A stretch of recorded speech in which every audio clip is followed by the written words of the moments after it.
50 दिनों के एनडीए के शासन में कितना बड़ा अंतर बिहार में पड़ा है, इसका एक उदाहरण पश्चिम चंपारण का लोकसभा क्षेत्र है। पहले भी आप सब देख चुके हैं कि लगभग 100 ग्रामीण सड़कें और पुलिया जिनका हम लोगों ने शिलान्यास किया, वह टेंडर होने के बाद शिलान्यास किया हो सकता है।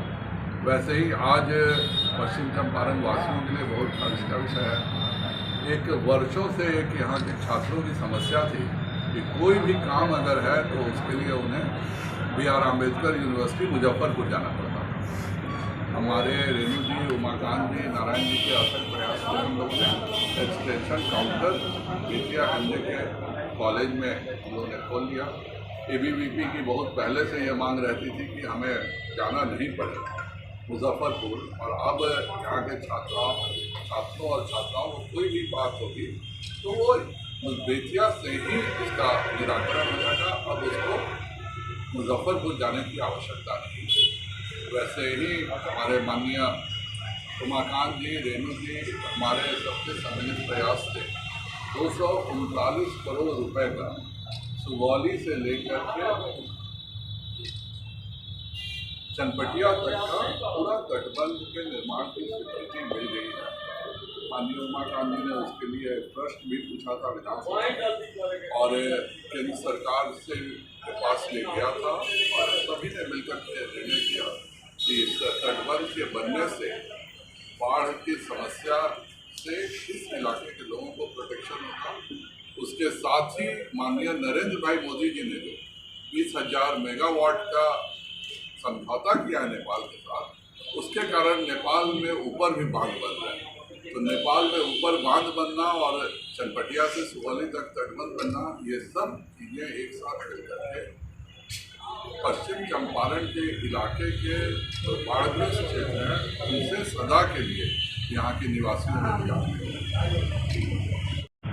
चनपटिया से यह शुरू होगा और सुगौली पर जाके यह समाप्त होगा, और ये 56 किलोमीटर का तटबंध इसी 60 और 70 के दशक में ही बनता था। आखिरी तटबंध PD रिंग बांध डॉक्टर मदन जायसवाल के समय बना था, और उसके बाद ये सबसे बड़ा तटबंध आज चनपटिया विधानसभा का जिसका लगभग 90% हिस्सा पड़ता है उसको मिलेगा।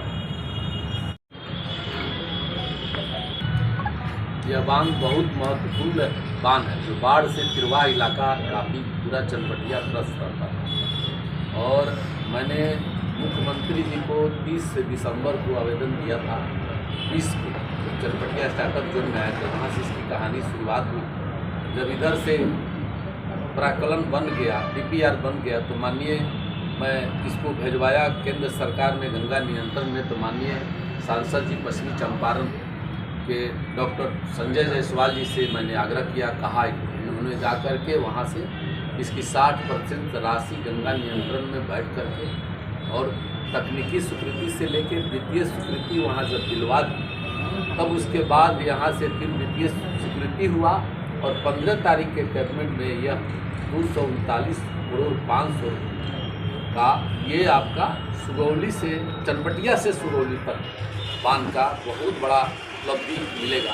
पहले 3200 करोड़ का था, तो उसमें उस पर रोड भी बनाना था। तो हमने आकर के माननीय सांसद जी से कहा वह है कि एक बार में 32 से 4,000 करोड़ का जल संसाधन का बजट है, इसको पार्ट में कराइए। पहले बांध बनवा लीजिए, पानी उस पर पूरा बैठ जाएगा 2 साल, तब रोड के चर्चे, इसको रोड भी बनाना है। तो 3,000 करोड़ सीधे उसमें से हम लोग माइनस करके सिर्फ बांध का काम शुरू किए। जो 2 साल बन जाएगा तो इसको बांध पर रोड भी बन जाएगा। इन्होंने कहा कि उसको चेंज कराकर सिर्फ पहले बांध का काम कर लीजिए, नहीं 3200 करोड़ मिलेगा और नहीं आप बांध बनवा पाइए।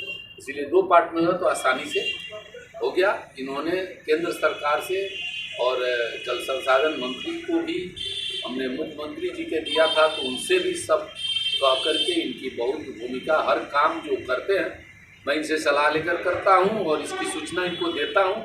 और जहां हमसे नहीं हो पाता है तो मैं इनसे कह करके और संबंधित पदाधिकारी को फोन करवा के इनको लेके जा करके और काम हुआ है।